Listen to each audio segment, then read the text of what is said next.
సీతారాముల కళ్యాణానికి సర్వం సిద్ధమైంది. ఇవాళ వాడవాడల రాములూరి కళ్యాణం జరగనుంది. దక్షిణ అయోధ్యగా పేరుగాంచిన భద్రాద్రి పుణ్యక్షేత్రంలో శ్రీరామనవమి సందర్భంగా సీతారాముల కళ్యాణ మహోత్సవానికి అన్ని ఏర్పాట్లు పూర్తయ్యాయి.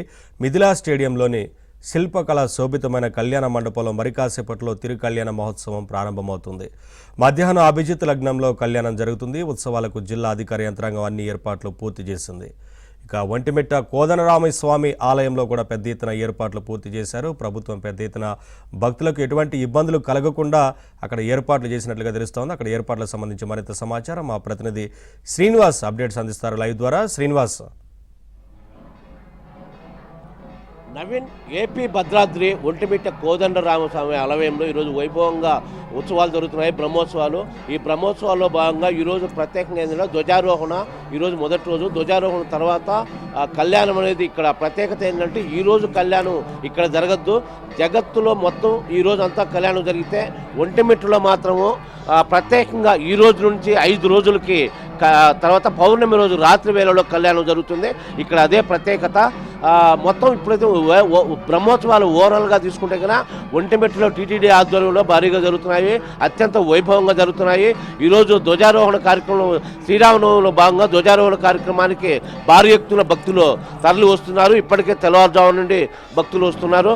సో ఈరోజు సంబంధించి ఒంటిమిట్ట కోదండరామస్వామి ఆలయం సంబంధించి ఇక్కడ ఏమేమి జరుగుతాయి, ఈ రోజు నుంచి అసలు ఎలాంటి ప్రోగ్రాములు జరుగుతాయి, ఎలాంటి కార్యక్రమాలు జరుగుతాయి అని చెప్పేది ఒంటిమిట్ట కోదండరామస్వామి అర్చకులు మన దగ్గర ఉన్నారు. స్వామి చెప్పండి, ఈరోజు ఎలా జరుగుతుంది? ఓం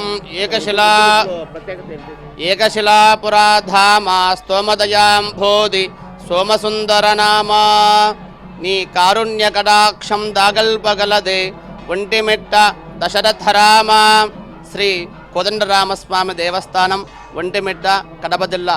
శ్రీ కోదండరామస్వామి దేవస్థానం మహత్యం ఏమనగా ఈ యొక్క ప్రాంతానంతా శృంగి మహర్షి, మృగుండ మహర్షి అనే దృశ్యులు యజ్ఞయాగాది కార్యక్రమాలు జరుగుతూ ఉంటే ఈ యొక్క ప్రాంతాన ఉన్నటువంటి రాక్షసులంతా వచ్చి అడ్డగిస్తూ ఉన్నారన్నమాట.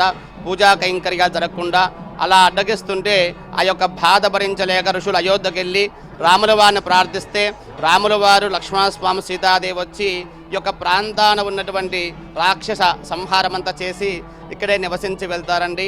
ఆ యొక్క ఋషులు మీరు ఇక్కడే ఉండండి స్వామిని ప్రార్థిస్తే నేను ఉండలేను, నా యొక్క స్వరూపంగా వెలుస్తా అని చెప్పి వారికి అభయం ఇచ్చి తిరిగి అయోధ్యకి వెళ్ళిపోతారు. అలా వెళ్ళిన తర్వాత జామవంతుడు వారు దేశ సంచారం చేసే సమయంలో ఈ యొక్క ప్రాంతానికి వచ్చినప్పుడు ఇక్కడికి రాముల వారు వెళ్ళిన ఆనవాళ్ళు గుర్తించి ఇక్కడ గర్భాలయంలో ఉన్నటువంటి ఒక కొండరాతిగా ఉన్న కార్యక్రమాలు చెప్పండి స్వామి. కార్యక్రమాలు ఇక్కడ స్వామివారికి శ్రీరామ నవమి సందర్భంగా ఈరోజు ధ్వజారోహణంతో స్వామివారికి బ్రహ్మోత్సవాలు ఆరంభిస్తారండి.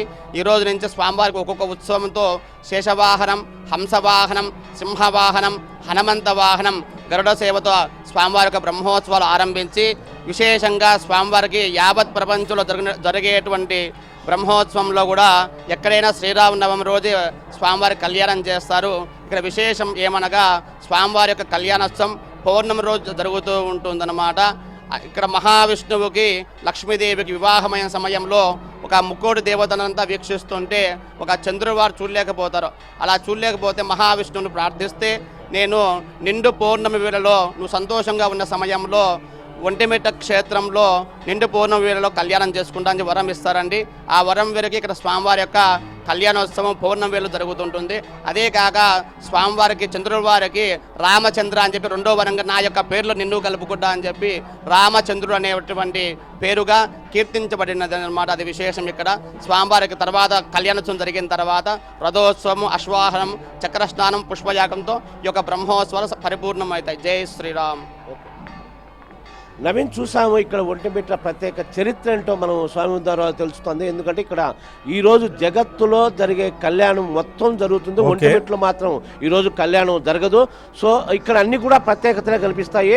ఆంజనేయులు లేని దేవాలయం ఒంటిమిట్ట, అలాగే కళ్యాణం కావచ్చు, ఇతర ఒకే బండపైన ముగ్గురు అంటే రామ, లక్ష్మణుడు, సీత మొత్తం ఉండడం అన్నీ కూడా ఇక్కడ మొత్తం మీద ఒంటిమిట్ట కోదండరామాలయంలో ఈ జగత్తుతో పోల్చుకుంటే ఇక్కడ ఒక ప్రత్యేకత అనేది మనకు తెలుస్తుంది. ఇక్కడ చరిత్ర ఒక కొత్తగా ఉంటుంది. ఈరోజు ధ్వజారోహణ కార్యక్రమం తర్వాత రేపటి నుంచి వైభవంగా జరుగుతూ ఉంటాయి. వారం పాటు ఇదే వైభవంగా బ్రహ్మోత్సవాలు టీటీడీ ఆధ్వర్యంలో నిర్వహిస్తారు. నవీన్.